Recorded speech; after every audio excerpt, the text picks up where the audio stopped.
Turn now to the crisis in Syria and President Bashar al-Assad's regime, which continues to slaughter thousands of his own citizens in a desperate attempt to hold on to power. That brutal government now getting big support from Iran. That country will now reportedly send 4,000 troops into Syria, marking the first time a foreign government has intervened with boots on the ground since the civil war began 2 years ago. This, of course, affects America because we're getting ready to arm the opposition in that war. And another sign the conflict is dividing an already tense region. Egypt's Islamist president announcing yesterday his country is cutting all diplomatic ties with the Syrian government and is even calling for a no-fly zone. And if that were to happen, again, America comes into the picture. The U.S. military would likely take a key role in putting jets in the sky to enforce any air restrictions, along with other countries, over Syria. Meanwhile, lawmakers in Washington are sounding off on the Obama administration's plan to begin arming and training rebel fighters.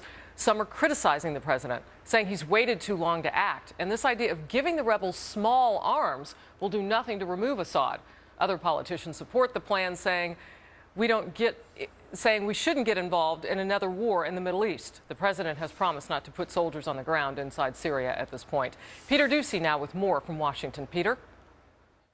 Harris, rebels won't be able to take down Syrian President Bashar al-Assad with small arms, the way Republican Senator Lindsey Graham sees it. Graham says if President Obama wants Assad gone, he must do more. I think our goal should be in the short term is to balance the military power, and providing small arms won't do it. So we need to create a no-fly zone to neutralize the Assad's air power. Republican Senator Marco Rubio now says that things are so bad in Syria today because President Obama took too long to make a decision about what to do. Russia fully arming Syria and Iran fully engaged in this as well. I think that the fact that it's taken this White House and this president so long to get a clear and concise policy on Syria has left us with the worst possible scenario. The White House says they will not put any American boots on the ground in Syria, but Chief of Staff Dennis McDonough promised additional aid to the rebels with a caveat.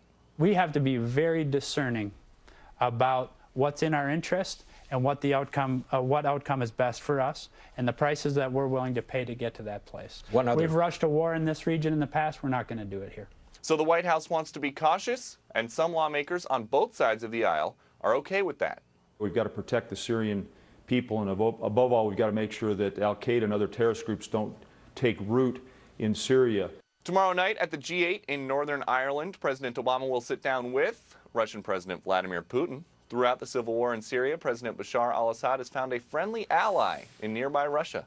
Harris?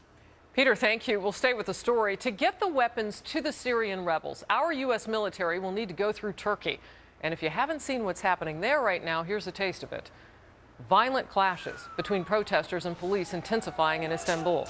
Officers sealing off a park to keep demonstrators out of the area, which has become the focus of the current political unrest there. Watching this unfold, new questions tonight about stability in Turkey. Leland Vittert streaming live from Istanbul tonight. And Leland, are those protests having any impact on U.S. efforts to help rebels in Syria?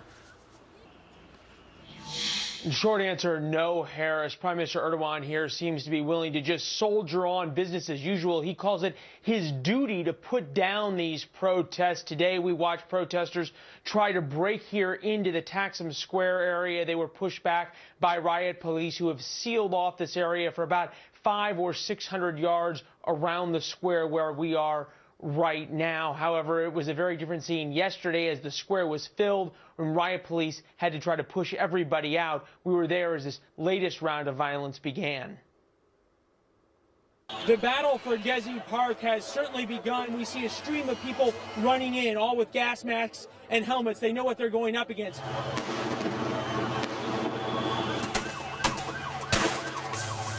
Tear gas smoke is overwhelming. It's even coming through our gas mask. It's a total whiteout. Our face is burning. Our eyes are burning. You can hear them launching more and more tear gas.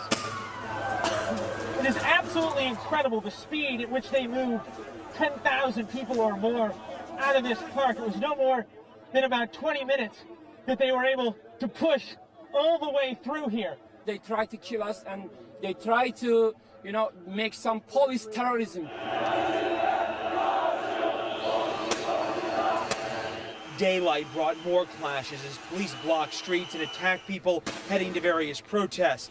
The violence turned Istanbul's normally quiet neighborhoods into battlefields as crowds swelled with people angry over the heavy-handed police tactics. The crack of rubber bullets and tear gas also broke the Sunday calm in the country's capital. It was a very different scene at a carefully choreographed pro-government rally where the prime minister denied charges he was becoming a de facto dictator, and the assembled masses chanted their support back. 2 a.m. here in Istanbul right now. Sun will rise in a couple of hours, and we will begin to see how the work week takes shape here. Already, one of the large unions here has called for a national strike to protest the police tactics here. That could include teachers, lawyers, doctors, even university professors, all trying to march here to the square. And Harris will have to see how the prime minister and his police forces respond to that, whether they allow a peaceful demonstration or whether they continue to crack down, and for that matter, whether the crackdown works or whether it just brings even more people out to the street. Back to you. Yeah, and if that would spread at all, Leland, I started with a question about whether this would interfere with our military's ability to use Turkey as a route to get aid and weapons to Syria and the rebels there. I know that those military operations would be away from where you are now. So now the big question is, does that spread? I know you're there, you're on it, you'll keep a watch. Thank you very much. And we'll stay with the topic of Syria just one more time. Why exactly did not President Obama authorize our military to help the rebels in Syria before the conflict got more complicated? For instance, Iran's 4,000 soldiers certainly won't make it easier. A former senior advisor to the State Department will join us to talk about the one really important part of the president's plan we haven't heard. That's coming up inside the Fox Report.